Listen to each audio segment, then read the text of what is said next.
Olá! No programa Argumento de hoje, nós vamos falar sobre o orçamento da União para 2023.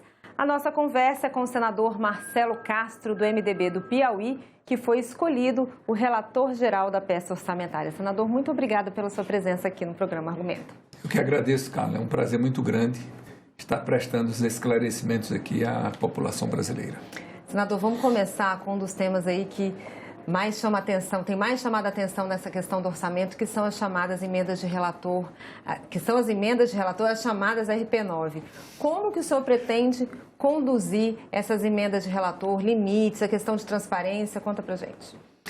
Bom, como você sabe, Carla, eu fui o relator da resolução da mesa conjunta, da mesa da Câmara e do Senado, que regulamentou as emendas de relator chamadas RP9, por determinação do Supremo Tribunal Federal, uma decisão da ministra Rosa Weber, que determinou que as emendas fossem feitas de maneira transparente, a aplicação delas sempre levasse em consideração quem havia solicitado. Eu fui o relator para isso daí. Além disso, de tornar as emendas completamente transparentes, eu coloquei um limite, uma trava nessas emendas. Porque o meu argumento principal era o seguinte: os dois relatores antecessores a mim, eles fizeram 30 bilhões de emendas de relator. E eu perguntava, fizeram por quê? Porque quiseram. Se tivessem querido fazer 50 bilhões ou 100 bilhões, teriam feito. E é evidentemente que ninguém pode ter poder ilimitado. Não estou fazendo crítica a eles. Eles fizeram porque exatamente não tinha um limite, não tinha um teto. Como eles tinham feito 30 bilhões, o teto que eu coloquei, que foi aprovado no Congresso Nacional, foi um teto de aproximadamente a metade, de 16,5 bilhões de reais, que foi exatamente o valor que o relator Hugo Leal, para este ano, fez. O que eu posso, então, concluir que, se eu não tivesse colocado o limite, provavelmente teria ultrapassado esse valor. Eu sempre me insurgi, desde o primeiro dia, que a imprensa tem usado assim, orçamento secreto. Você não usou, você já está com mais cuidado aí na expressão. Não há orçamento secreto, porque na hora que você pegar o orçamento dos ministérios, está lá RP2, que é o orçamento próprio do ministério, está lá RP6, que são as emendas individuais impositivas dos deputados, está lá o RP7, que são as emendas de bancada impositiva, e está lá o RP9, o RP8, que são as emendas de comissão, e está o RP9, que são as emendas de relator. Então, o orçamento é transparente, não é secreto. O que havia dúvidas, e foi essa a exigência da ministra Rosa Weber, que eu coloquei no meu relatório, é que para onde for o recurso, tem que dizer quem foi que solicitou. Então, hoje, todos os recursos que saem, o relator manda publicar na Comissão Mista de Orçamento e fica lá à disposição de qualquer brasileiro acessar a Comissão de Orçamento e saber exatamente para onde aquele recurso foi e quem solicitou. Então, por acaso, chega lá 500 mil reais para custeio da saúde para um determinado município do Piauí. A pessoa pode imediatamente entrar, quem foi que colocou esses 500 mil reais? Foi fulano, foi deputado tal, foi senador tal. Porque o que é que acontecia muito, Carla, de primeiro, era um parlamentar levar um recurso para um município e o outro parlamentar espalhar notícia que não, que ele é quem tinha levado e ganhar mérito em cima de um recurso que não era ele que tinha levado.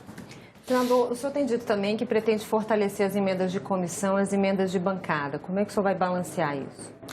Bom, isso é uma posição minha que eu tenho externado, Carla, desde o primeiro momento.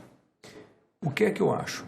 Honestamente falando aqui, eu vejo que as emendas de comissão, as emendas de bancada, são emendas de melhor qualidade. Por quê? Porque é uma decisão colegiada, é uma decisão compartilhada. Uma coisa é você decidir sozinho, outra coisa é você decidir com um grupo de pessoas.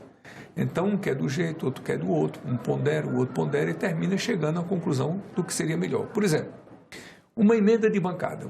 Vamos citar o caso do Piauí. Nós somos 10 deputados federais e 3 senadores. Então, para nós decidirmos alocar recurso para uma obra, para um serviço, para uma ação no Piauí, é preciso que essa emenda seja assinada por 3/4 dos deputados e 2/3 dos senadores. Então, tudo aquilo que não for consenso da bancada não passa. Então, a gente se reúne, discute o que é mais importante para o Piauí para o próximo ano. Um acha que é uma coisa, o outro acha que é outra, o debate vai para cima, vai embaixo, até chegar a uma conclusão. Porque se não chegar a uma conclusão, como já aconteceu algumas vezes, o Estado perde o recurso. Porque a emenda só vale se for a responsabilidade for dividida, for compartilhada por todos. E as emendas de comissão também. Por quê? Eu sou presidente da Comissão de Educação. Nós temos 20 e tantos membros da Comissão de Educação. Quem são esses membros? Normalmente, as pessoas que vão para uma comissão são as pessoas que têm mais identidade com aquela área. Então, para a Comissão de Educação, vão aquelas pessoas que têm um histórico de educador, como eu, que fui professor a vida inteira. Quem vai para a Comissão de Saúde tem um histórico ligado à saúde. Quem vai para a Comissão de Agricultura tem um histórico ligado à agricultura. Quem vai para a Comissão de Infraestrutura e assim por diante. Ou seja, nas comissões estão os experts, os mais experientes parlamentares do Congresso Nacional daquela área. E aí eles vão discutir, vão debater. Por exemplo, na Comissão de Educação, nós tínhamos centenas de emendas que foram feitas para nós tirarmos 4. Então, no meio de centenas, nós fizemos um debate amplo e terminamos chegando à conclusão de quais seriam as 4 emendas mais importantes para o Brasil. Como lá é a Comissão de Educação, Cultura e Esporte, nós colocamos já uma praxe, 2 emendas para a educação, uma emenda para o esporte e outra emenda para a cultura. Senador, a LOA, né, que é a Lei Orçamentária Anual, ela só chega depois, ela vai chegar lá em agosto. Mas a LDO já chegou e nela ela norteia, né, o que vem pela frente. E o senhor fez críticas já à LDO, principalmente na questão do salário mínimo. Esse é um desafio, senador, para o senhor, nessa questão da valorização do salário mínimo na peça orçamentária? Sem dúvida. O que é que a gente tem, fazendo uma retrospectiva aqui da questão do salário mínimo? Anteriormente ao Itamar Franco, que nós tínhamos uma inflação gigantesca no Brasil, aquilo corroía demais o salário mínimo. Na verdade, a inflação é um imposto que recai sobre os ombros dos mais pobres. É o imposto mais injusto que tem, porque os ricos defendem os seus dinheiros em aplicações financeiras.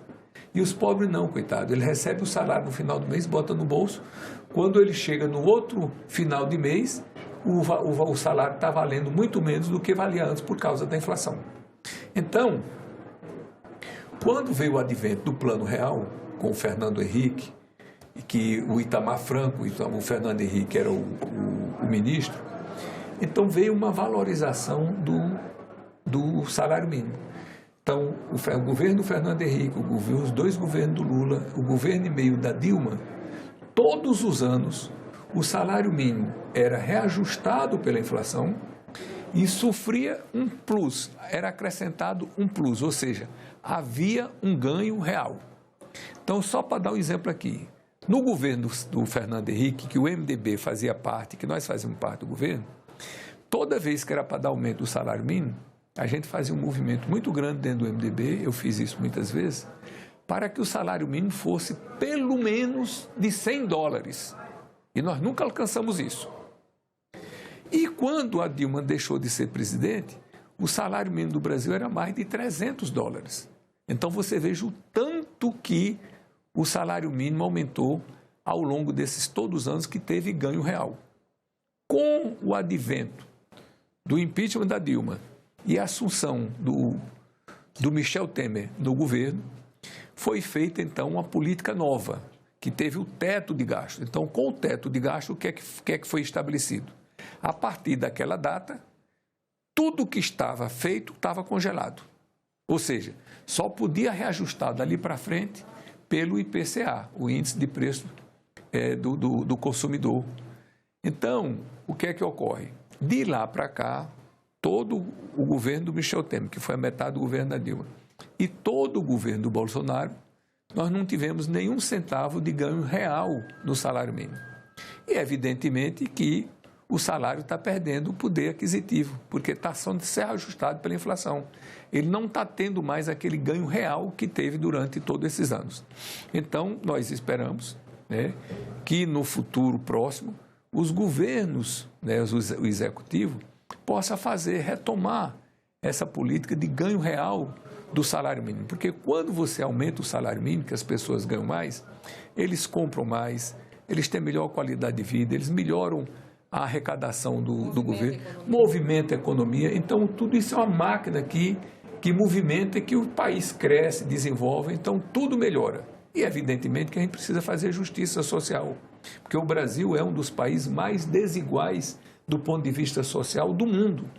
Então, o poder, a riqueza está concentrada em poucas mãos e a imensa maioria da população só precisa lhe dizer que 70% dos assalariados do Brasil ganham menos de 2 salários mínimos. Se a pessoa uma situação dessa?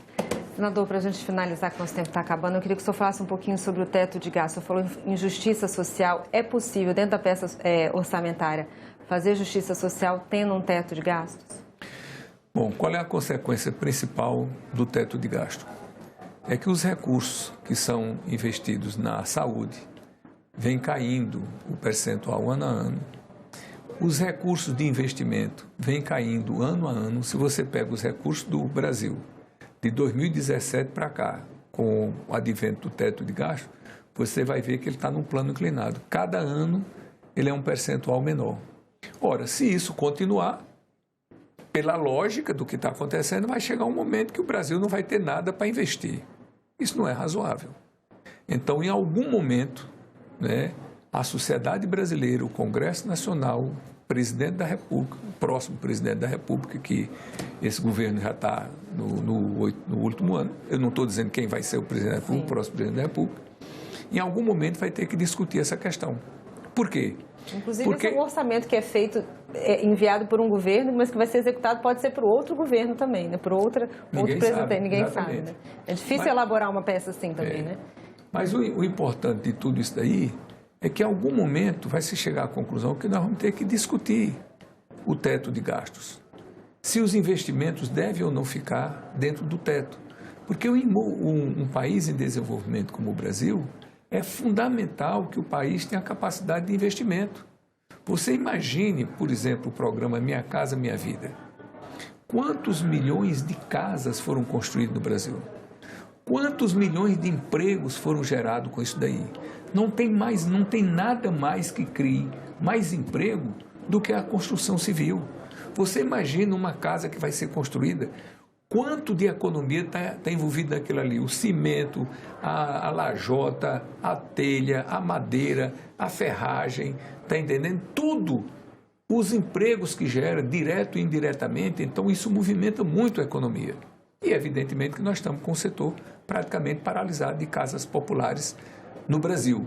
Então, eu acho que eu não sou expert em economia, não sou economista, sou o contrário, eu sou psiquiatra, lido com a mente, tá entendendo? Mas a gente vê, a gente sabe, todo mundo tem uma informação mediana. Um país em desenvolvimento é fundamental que ele tenha a capacidade de investimento para impulsionar a economia, inclusive em setores estratégicos, como eu estou dizendo, a construção de casas populares para as pessoas que não têm um lar poder viver condignamente. Senador, vou agradecer muito a sua entrevista, desejar sucesso nessa missão que o senhor tem aí pela frente. Eu que agradeço, Carla, sempre à sua disposição. Obrigada. E eu agradeço a você também que nos assistiu. Esse programa já está disponível no nosso site senado.leg.br/TV e também no nosso canal no YouTube. Obrigada pela sua audiência e até o próximo argumento.